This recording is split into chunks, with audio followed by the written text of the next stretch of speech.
In today's video, I want to talk some about what are the upsides to being a solo performer, right? In my case, a solo acoustic performer, but it could be a solo piano player, singer, it could be somebody who plays romantic violin, love songs, tableside, it could be solo anything. A solo performer. What are the advantages of being a solo performer? And today I have my nice new Puma hat on to cover up my usual big bald head that you're also used to seeing. All right. Also, if you wouldn't mind, I love doing these videos for you. I love talking to all you guys.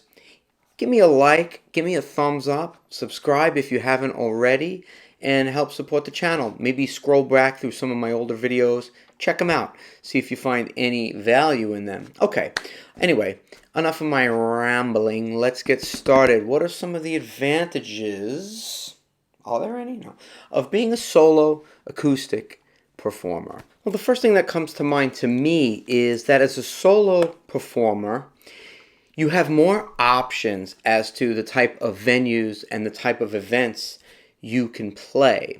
For example, if you are in a full band where there's drums and bass and a whole big setup, you need a significant amount of space, right?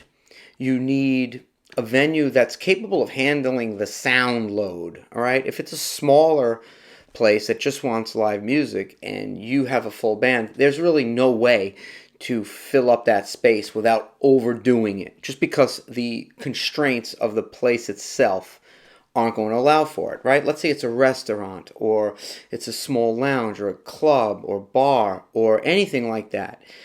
A band is going to be way too overpowering. So I think, yes, there are places where a solo performer wouldn't be enough to fill up maybe a larger space, but with amplification and volume, a solo act could fill up a big space, whereas you can't really scale down a large band to fill a small space. And I think there are just many more small venues where they're looking for live music, where a solo act is just a little bit more versatile and appropriate for the venue, right? Am I wrong?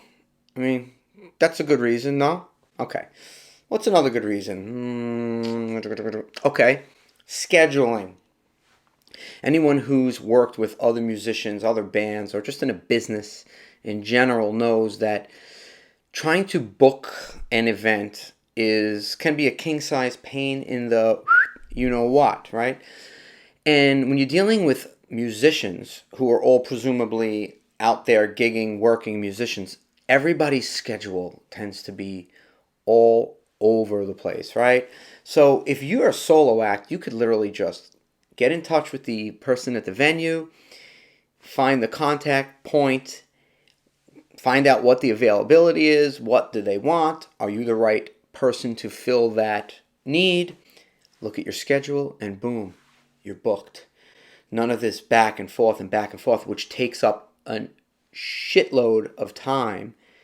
And then sometimes in the end, you do all this back and forth, and then it winds up not working out. And you've invested all this time in a gig that ultimately doesn't pan out.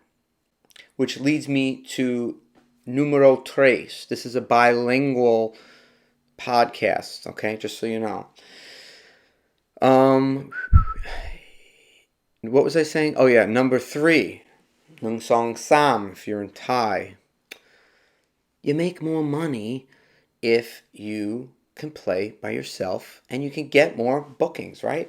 And if a place has a budget to book a band and the budget's $500 and you're a solo act, okay, maybe they're not going to give you $500, but you can charge $200, $300.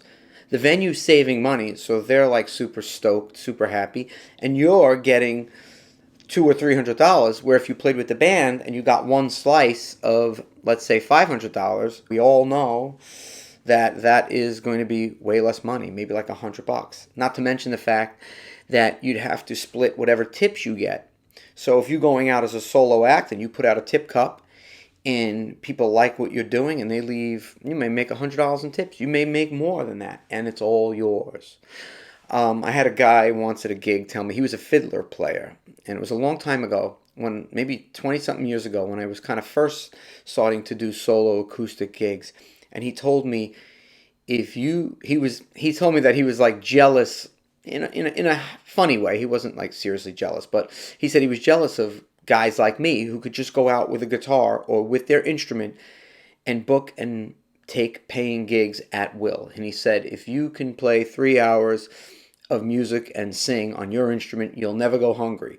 And at the time, I found it funny because I was going hungry.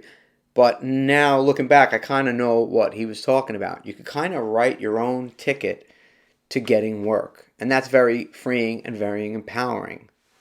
Another good thing is, if you are playing a venue and you want to switch up styles, switch up your approach based on the audience, right? You can do that as a solo player. You can pull out all the stops and use all the tricks that you know to change up the attitude of a song, the tempo of a song, the song selection, okay? Just the general vibe of how you deliver the material based on the audience you see. You cannot do that with a band on the fly. Look, some very experienced bands maybe perhaps can do that. But a band in general is kind of defined by its pieces and how it's kind of been rehearsed to some extent. Okay, so in a lot of venues where you're kind of forced to, not to say wing it, but where you're forced to do what needs to be done on that particular day, being a solo act really gives you ultimate control. Not to mention the fact that if you screw up a song, you can kind of just keep going. You could also decide to segue material, play songs back to back, switch it up as you go, kind of like a DJ. When you're a solo performer, you have ultimate control over all of that, and that could be a big advantage. What other ideas can I come up with? Let's see. We had the whole band thing. We had the whole booking your own thing. What are some other advantages of being a solo act? That's it. There's no more advantages to being a solo act. I'm Frank Persico. I've covered every single possible advantage to being a solo act. I hope you liked this video. I hope you know I'm only kidding. I hope you found some pleasure in it and some use for it. Please like, subscribe, hit the thumbs up, and come on back to see me in another video soon. Have a great day. I wish you the best of luck with all of your solo endeavors. Leave me some comments. That's all I have to say about that. Have a good one. Take care.